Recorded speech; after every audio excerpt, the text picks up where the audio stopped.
अस्सलामुअलैकुम कलिफ्स्टन स्टूडियो की तरफ से हम आपको खुशामदीद कहते हैं। आज की इस वीडियो में हम अल्लामा इकबाल ओपन यूनिवर्सिटी के बीएड के लास्ट सेमेस्टर के स्टूडेंट्स के लिए रिसर्च प्रोजेक्ट लेके आए हैं, ठीक है, जिसमें हमारा थीम है सॉफ्ट स्किल और सब थीम है हमारा लीडरशिप। उसके बाद हमारा जो टॉपिक ऑफ रिसर्च प्रोजेक्ट है, जो हमारी टेक्निक हमने यूज़ की है, वो है enhancing leadership through group discussion और classroom communication among grade 6 students, ठीक है। और आप लोग इसमें अगर आप लोग की टेक्निक ग्रुप डिस्कशन है या क्लासरूम कम्युनिकेशन है, तो आप दोनों में से किसी एक भी है, तो आप लोग ये रिसर्च प्रोजेक्ट जो हम आपके सामने पेश करने जा रहे हैं इसको लिख सकते हैं, ठीक है। सबसे पहले नंबर पर जो हमने अटेम्प्ट करना होता है, हमने नेम ऑफ स्कूल लिखना होता है, ठीक है। यहाँ पे मैंने एक फर्जी नेम लिया है, अली ग्रामर स्कूल, ठीक है।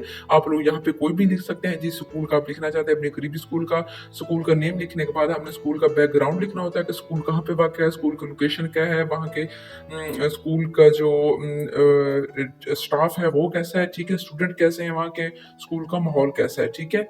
उसके बाद हमने लिखना होता है सोशियो इकोनॉमिक स्टेटस, यानी कि जहाँ पे स्कूल वाक़ है वहाँ के लोगों का जो पेशा है वो क्या है, वो बिजनेस करते हैं या वो मजदूर हैं, ठीक है। वहाँ के लोग जो हैं उनकी इकोनॉमिक स्टेटस क्या है, ठीक है। जैसा हमने वीडियो में लिखा हुआ है आप लोग सेम एज इट इज ऐसे भी लिख सकते हैं और थोड़ी बहुत चेंजिंग करके भी लिख सकते हैं। अगर आप लोग ऐसे भी लिखेंगे तो आपको इंशाल्लाह 80% मार्क्स जो है वो लाजमी आएंगे, ठीक है। और वहाँ का सोशियो इकोनॉमिक स्टेटस लिखने के बाद हमने ऑक्यूपेशन लिखना होता है कि वहाँ के लोगों का पेशा क्या है, ठीक है। वहाँ के लोग किस पेशे से वाबस्ता हैं और सिटी से हैं, देहात से हैं, किस तरह से हैं। उसके बाद हमें लिटरेसी रेट लिखना होता है कि वहाँ के लोग जो हैं कितने पढ़े लिखे हैं, कितने पढ़े लिखे लोग हैं, कितने मैट्रिक पास हैं और कितने एफए पास हैं, कितने ग्रेजुएट हैं, ठीक है। हमें वहाँ का तालीम का रेट लिखना होता है। उसके बाद स्पेशल ट्रेड्स ऑफ कम्युनिटी, यानी कि वहाँ के लोगों का रवैया कैसा है, जिस जहाँ पर स्कूल वाक़ है वहाँ के लोगों का रवैया कैसा है, वो हमने लिखना होता है। वो सामने आप लोग वीडियो में सब देख सकते हैं, ठीक है।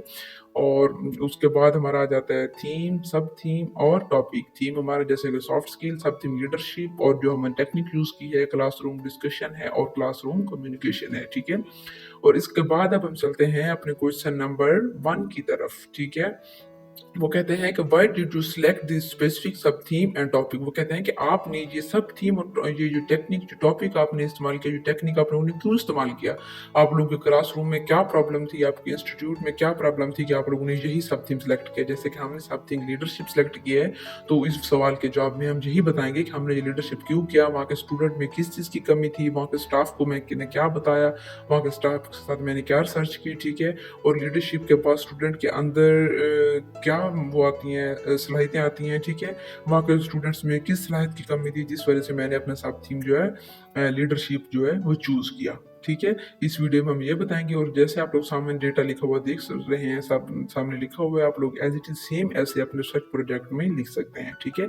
और हमने बहुत ही तफसील से वीडियो बनाई हुई है रिसर्च प्रोजेक्ट की, क्योंकि मुझे नहीं लगता कि आज से पहले किसी ने भी इतने तफसील के साथ रिसर्च प्रोजेक्ट की वीडियो जो है यूट्यूब पे अपलोड की हो, ठीक है। जो भी करते हैं वो हाफ ही करते हैं अक्सर।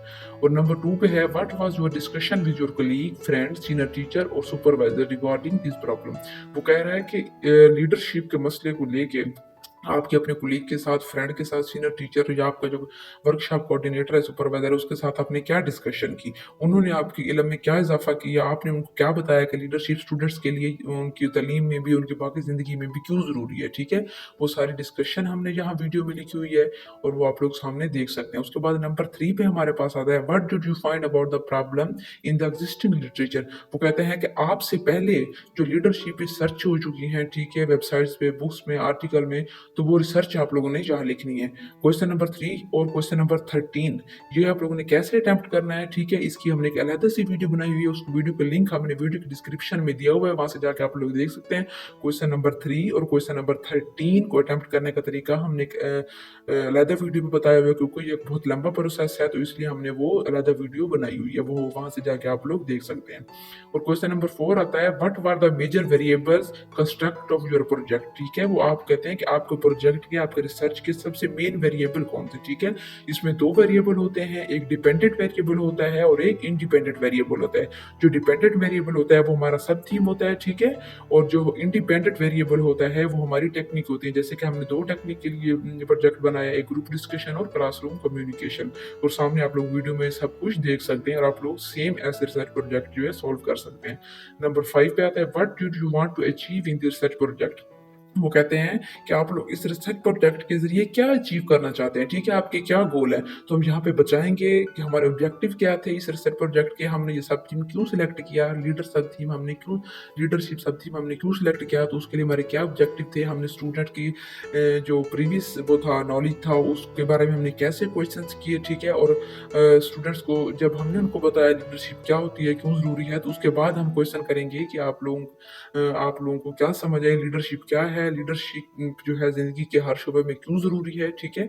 वो सब कुछ हम इधर स्टूडेंट से पूछेंगे।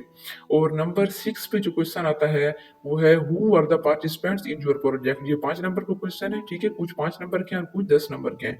हू are the participants in your project. वो कहते हैं कि आपके प्रोजेक्ट में कौन से पार्टिसिपेंट्स थे। तो हमारे पार्टिसिपेंट्स कौन थे? स्टूडेंट थे, फ्रेंड्स थे, सीनियर टीचर्स थे और कोलीग्स थे, ठीक है? उनको हमने यहाँ से ब्रीफली डिस्कस किया हुआ है। आप लोग जो है सामने लिखा हुआ है, आप लोग अपना रिसर्च प्रोजेक्ट जो है वैसे लिख सकते हैं, जो जैसे कि आप लोगों ने रिसर्च प्रोजेक्ट हैंड रिटन करना होता है, तो आप लोगों ने हैंड राइटिंग जो है अपनी बहुत प्यारी रखनी है, ठीक है? तो इंशाल्लाह आप लोगों के 80% मार्क्स जो है वो रिसर्च प्रोजेक्ट में लाजमी आएंगे। इसके अलावा हम नेक्स्ट किसी सब थीम पे भी लाजमी वीडियो बनाएंगे। और नंबर 7 पे आता है how did you try to solve the problem. ये 10 नंबर का क्वेश्चन है। वो कहते हैं कि जो आपके इंस्टीट्यूट में आपके स्टूडेंट्स के साथ जो मसला है कि वो लीडरशिप को नहीं समझते, तो आप इस मसले को कैसे सॉल्व करेंगे, ठीक है? लीडरशिप वाले मसले को आप लोग कैसे सॉल्व करेंगे। तो हम यहाँ बताते हैं कि हमने क्या क्या तरीका यूज़ किया, क्या क्या टेक्निक यूज़ की, हमने अपने सीनियर टीचर के साथ, अपने स्टूडेंट्स के साथ क्या क्या डिस्कशन की, ठीक है? तो हमने क्या किया, हमने फैमिलीज़ के साथ कॉन्टैक्ट किया स्टूडेंट्स की, उनके जज़्बात चेक किए उनके, और ग्रुप डिस्कशन की, ठीक है? हमने उनके इमोशंस चेक किए कि वो लीडरशिप के बारे में किस कदर जो है वो जानना चाहते हैं, ठीक है? किस कदर वो शौक से ये सब कुछ जानना चाहते हैं। उसके बाद ग्रुप डिस्कशन है, ठीक है? और ग्रुप डिस्कशन में ये तो हमारी मेन वो टेक्निक भी है, ठीक है? इसको हमने थोड़ा ज़्यादा ब्रीफली डिस्क्राइब किया हुआ है, आप लोगों ने भी ऐसे सेम लिख देना है या इसमें से थोड़ी बहुत अपनी वर्डिंग भी यूज़ कर लेनी है। नंबर 8 पे आता है what kind of instrument were used to collect the data. वो कहते हैं कि आपने अपने रिसर्च प्रोजेक्ट के बारे में डेटा कलेक्ट करने के लिए कौन-कौन से इंस्ट्रूमेंट यूज़ किए, ठीक है? और इंस्ट्रूमेंट यूज़ करने के लिए सबसे मेन 3 चीज़ें इस्तेमाल होती हैं, वो होती है ऑब्जर्वेशन, क्वेश्चनर और इंटरव्यू, ठीक है? ये क्वेश्चन, ऑब्जर्वेशन और इंटरव्यू के बारे में जो है आप लोग गूगल से भी सर्च कर सकते हैं, वहाँ से भी आप लोगों को डेटा मिल जाएगा, या आप लोग सेम ऐसे भी लिख सकते हैं जैसे सामने वीडियो में लिखा हुआ है। ठीक है? और नंबर 9 पे आता है what were the finding and conclusion. वो कहते हैं कि जब आपने रिसर्च प्रोजेक्ट बना लिया, जब आप लोगों ने रिसर्च कर ली, तो आप लोगों को क्या हासिल हुआ, आप लोगों को क्या मतलब कि माखज़ हुआ, ठीक है? आप लोगों को तो आपने बताना है कि मैंने कितने स्टूडेंट्स को लीडरशिप के बारे में आगाह कर दिया, कितने स्टूडेंट मेरे जो बताने के बाद सैटिस्फाई थे, कितने नहीं थे, ठीक है? मैंने अपने कोलीग्स को कैसे सैटिस्फाई किया, मैंने अपने सीनियर टीचर्स को कैसे सैटिस्फाई किया, और मेरे रिसर्च प्रोजेक्ट के बाद स्टूडेंट्स की स्किल में किस कदर इजाफा हुआ, ठीक है? और नंबर 10 पे आता है समरी ऑफ प्रोजेक्ट, यानी कि जो हमने पूरा प्रोजेक्ट बनाया है उसके बारे में हमने लिखना है कि समरी ऑफ प्रोजेक्ट क्या है, ठीक है? पूरे इस प्रोजेक्ट की जहाँ पे हमने समरी लिखी है कि हमें क्या असर हुआ, स्टूडेंट ने कितना कुछ सीखा, मैंने कितना कुछ सीखा, ठीक है? क्योंकि जब हम एक रिसर्च कर रहे होते हैं तो हम लोग भी कुछ ना कुछ उसमें सीख रहे होते हैं, उसमें हम सिर्फ स्टूडेंट को नहीं सिखा रहे होते, बल्कि हम लोग खुद भी कुछ ना कुछ उसमें सीख रहे होते हैं, ठीक है? और नंबर 11 पे आता है how do you feel about this practice, what you have learn, ठीक है? तो वो कहते हैं कि इस प्रैक्टिस के बारे में, रिसर्च के बारे करने के बाद आप लोग कैसा फील कर रहे हैं, आप लोगों ने क्या कुछ सीखा, ठीक है? तो इस वीडियो में मैं ब्रीफली वो डिस्क्राइब करूंगा कि मैंने इस रिसर्च प्रोजेक्ट में क्या क्या सीखा और मुझे क्या क्या सीखने का मौका मिला, ठीक है? और मेरे कौन से नॉलेज में किस कदर कितना इजाफा हुआ, ठीक है? और उसके बाद आ जाता है नंबर 12 पे, जो हमारे लिए आ जाता है नंबर 12 में हमारे लिए आता है what it has added to your professional skill as a teacher, ठीक है?